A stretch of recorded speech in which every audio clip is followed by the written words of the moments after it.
అభివృద్ధి పనుల పూర్తికి వేగంగా చర్యలు చేపట్టాలని రాష్ట్ర ఉప ముఖ్యమంత్రి ఆర్థిక ఇంధన శాఖల మంత్రి మల్లు బట్టి విక్రమార్క అధికారులకు తెలిపారు. మదిరలోని క్యాంపు కార్యాలయంలో వివిధ శాఖల అధికారులతో పాటుగా జిల్లా కలెక్టర్ విపి గౌతమ్తో కలిసి ఉప ముఖ్యమంత్రి సమీక్ష నిర్వహించారు. ఈ సందర్భంగా ఆయన మాట్లాడుతూ నియోజకవర్గంలో వివిధ శాఖలచే పురోగతిలో ఉన్న పనుల పూర్తికి చర్యలు వేగంగా జరపాలని అన్నారు. మదిర మున్సిపల్ పరిధిలో టెండర్ ప్రక్రియ పూర్తయి పురోగతిలో ఉన్న పనుల పూర్తయి దృష్టి సారించాలని తెలిపారు. వీధి వ్యాపారుల సమస్యలు పరిష్కరించి ట్యాంక్ బండ్పై రోడ్డు వెడల్పుకు చర్యలు తీసుకోవాలని తెలిపారు.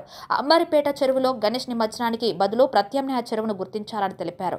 వేసవిలో త్రాగునీటి ఇబ్బందులు లేకుండా తగిన చర్యలు తీసుకోవాలని తెలిపారు.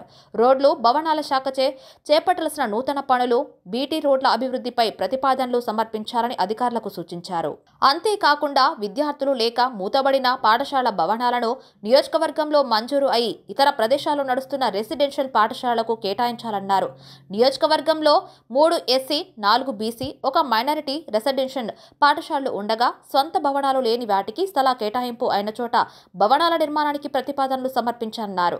కట్టలేరు పనులు త్వరితగతిన పూర్తి చేయాలన్నారు. జాలిముడి పనులు అసంపూర్తిగానే అప్పగించాలని, మిగులు పనులు పూర్తి చేయించాలని తెలిపారు. జాలిముడి ప్రాజెక్టు 2వ దశ పనులకు సర్వే ప్రక్రియ చేపట్టాలని బట్టి తెలిపారు. అలాగే కుడి, ఎడమ కాల్వల ఆధునీకరణకు తగిన చర్యలు చేపట్టాలని సూచించారు. స్నానాల లక్ష్మీపురం దేవాలయంలో నదికి ఇరువైపులా స్నాన ఘట్టాలు ఏర్పాటు చేయాలని తెలిపారు. మదిర పెద్ద చెరువు, జమలాపురం, ఇంద్రాయ చెరువు బండ్లను అభివృద్ధి చేయాలన్నారు. నియోజకవర్గ పరిధిలో మొత్తం 131 గ్రామ పంచాయతీలు ఉండగా ఇంకా స్వంత భవనాలు లేని పంచాయతీలకు భవనాల నిర్మాణాలు చేపట్టాలని తెలిపారు. పంచాయతీలకు నూతన భవన నిర్మాణాలు చేపట్టి ప్రారంభోత్సవానికి సిద్ధంగా ఉన్న వాటి జాబితానివ్వాలన్నారు. కనెక్టివిటీ లేని అనుబంధ గ్రామాలకు రోడ్ల నిర్మాణానికి వెంటనే చర్యలు తీసుకోవాలని ఆదేశించారు. అన్ని ప్రభుత్వ పాఠశాలల్లో డిజిటల్ తరగతుల నిర్వహణకు చర్యలు చేపట్టాలన్నారు. నియోజకవర్గ పరిధిలో 245 ప్రభుత్వ పాఠశాలలు ఉండగా 89 పాఠశాలల్లో మన ఊరు మన బడి కార్యక్రమంలో అభివృద్ధి పనులు చేపట్టగా అందులో 50 పాఠశాలల్లో పనులు పూర్తయి 14 పాఠశాలను పునఃప్రారంభించినట్లు ఆయన తెలియజేశారు. ప్రైవేటు పాఠశాలలు ప్రభుత్వ నిబంధనలు పాటించాలని, అధికారులు అన్ని పారామీటర్స్ తనిఖీలు చేయాలని ఆదేశించారు. అధికారులు సమన్వయంతో పనిచేయాలని, పనులు పూర్తిగా చిత్తశుద్ధితో కృషి చేయాలని మంత్రి తెలిపారు. అనంతరం 34 కోట్ల రూపాయలతో నూతనంగా నిర్మిస్తున్న 100 పడకల ప్రభుత్వ ఆసుపత్రి భవన నిర్మాణాన్ని పరిశీలించారు. ఆసుపత్రి ప్లానును పరిశీలించి అధికారులకు సూచనలు అందించారు. అనంతరం 2.65 కోట్ల రూపాయలతో నిర్మించిన మినీ స్టేడియంను సందర్శించి నిర్మాణ పనుల గురించి తెలుసుకున్నారు.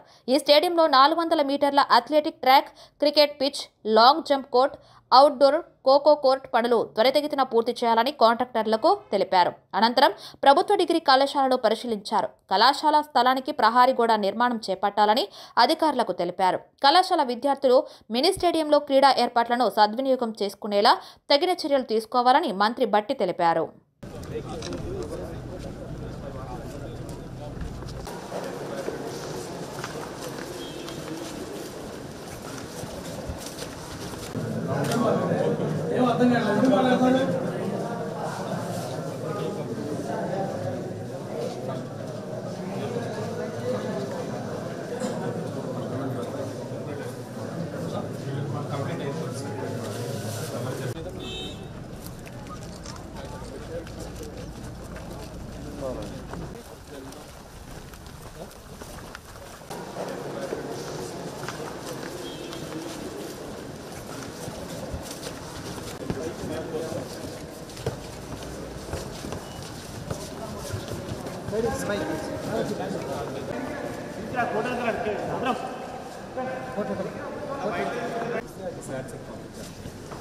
ఇక్కడ సత్తుపల్లిలో మనమే ఫస్ట్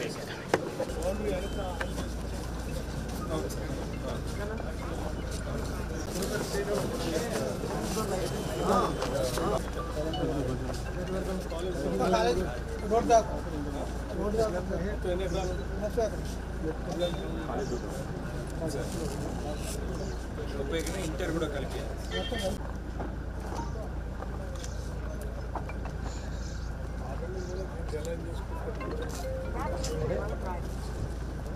అది పట్టాలి